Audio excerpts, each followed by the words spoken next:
মুচমুচে বড়া খেতে কার না ভালো লাগে, সবারই ভালো লাগে, সে ডালের সাথেই হোক শুধুই হোক। বড়াটা বানানোর জন্য পাকা কুমড়ো ব্যবহার করেছি। তাহলে চলুন শুরু করা যাক।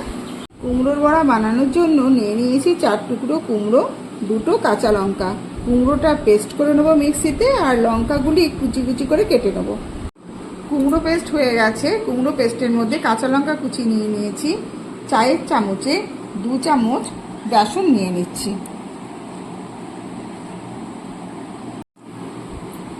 স্বাদ অনুযায়ী লবণ দিয়ে দিলাম। একটু কালো জিরে ছড়িয়ে দিচ্ছি। এবার ভালো করে মেখে নিচ্ছি।